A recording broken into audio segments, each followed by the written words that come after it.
Unglaublich aber wahr, ich habe jetzt hier ein Interview mit Treyarch zu Call of Duty Black Ops. Hier zu meiner Rechten ist Josh, der Community Manager von Treyarch, und zu meiner Linken ist Hank, der ist Military Advisor für Call of Duty Black Ops. So Hank, I gotta ask you, what kind of advising did you do, and where were some things where you could help the guys out at Treyarch? Yeah, I've been working with the guys at Treyarch, a wonderful studio from the beginning, back when they were called Grey Matter. And so usually what happens when we get together in the game, early on we talk about scenarios and we talk about things that might happen, and then during the course of development they come back to me with questions. How would this machine gun be used? How would you call for indirect fire? How would a unit moving across this piece of terrain, use support by fire positions and maneuver? And so they're very good about doing the research, looking at the books, was studying the movies, but they've never been a soldier, so I'm able to provide the last little level of authenticity. In this particular game, I've been working with them for 7 years, so they've had my shtick for 7 years. I talked to them early on in the game about possible scenarios. We talked about commando units. We talked about units in '74. We talked about Vietnam. We talked about possible Cold War scenarios. And then I left. I had a year away. I went to Iraq to work with the Army. When I came back, they took the Delta Force kind of idea, I think, and went to the predecessor of Delta Force, which is a Special Operations Group, and tracked it in Vietnam. And they thought that Vietnam had a rich potential for undiscovered or not really celebrated scenarios. So a lot of terrain. So that's where I was. Josh, you've been working for Treyarch as well. Now it's the third Call of Duty title for Treyarch. Don't you guys get sick of making the same kind of game over and over? Oh, no. We're so good at it. Like we have such a long track record. It's actually our fourth game at Treyarch. We did Call of Duty 2 Big Red 1. Oh yeah, I forgot about that. Yeah, and then even Grey, if you count Grey Matter, who merged with us, they did UO, so that means 5. So we have such this long legacy in it. We really understand the fan, we really understand the engine, the tool chain. So it's just something that we're really comfortable making. So and now in Black Ops in particular, we're in a better position than we've ever been to deliver the best work we've ever done. So we have our entire studio focused exclusively on this game right now, and that's the first time for us. 2 years ago when we did World at War, we also shipped Quantum of Solace and Web of Shadows. So it's just we're in a great position to deliver a game like we've never delivered before. Call of Duty has never been known for having like a deep or big story.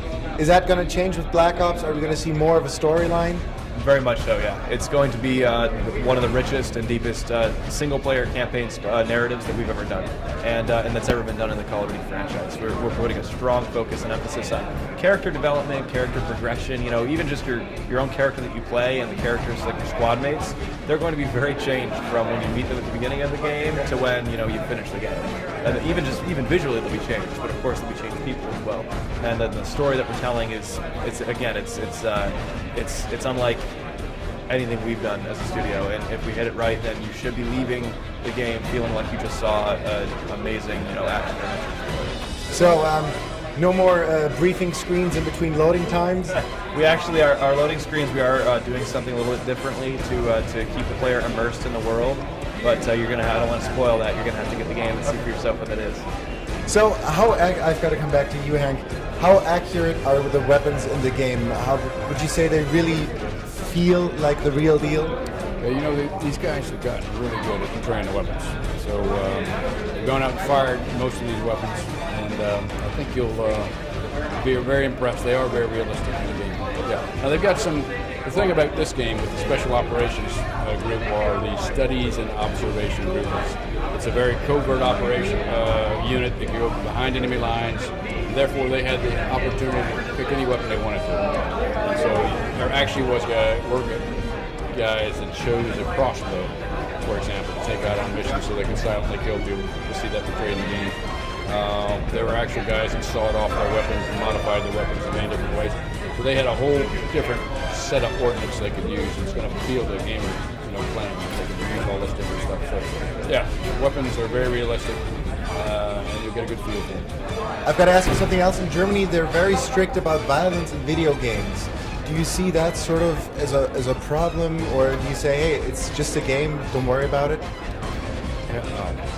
Well, combat is violent, and I think if you're going to portray it realistically, you have to portray the violence in it. Now, hopefully, it would be ideal if you could put electronic sensors and attach them to the genitalia of the player, where when they got shot or wounded, they could be punished for it. But I don't think it would sell that many games, except to some strange individuals out there that would enjoy that. So, I would say that it is a game.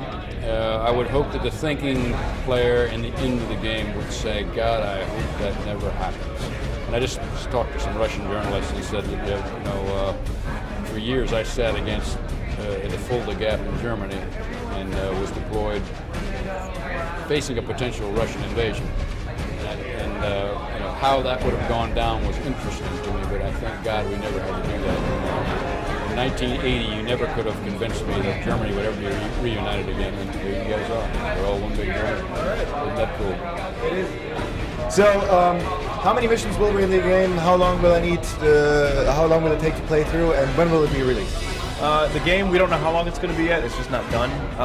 So to that end, we don't know exactly how many levels are going to be in the game. It'll be as long as it needs to be to tell the great story that we're trying to tell in the game. Okay. It's going to be released November 9th, 2010 on the Xbox 360, PlayStation 3, the PC, and the Wii. And for the PC gamers, I know there's a lot of them in Germany, we are going to have dedicated servers. We confirm that. Gute Sache, da habt ihr das gehört, direkt von den Spezialisten. Ich bin sehr gespannt auf Black Ops, denn Treyarch hat ein großes Erbe angetreten, jetzt wo dieses andere Studio ja nicht mehr bei Activision ist. Ich bin gespannt drauf und hoffe, dass natürlich ein spektakuläres Spiel dabei rumkommt. Was wir gesehen haben, war grafisch auf jeden Fall schon mal ein absoluter Zuckerschlecken.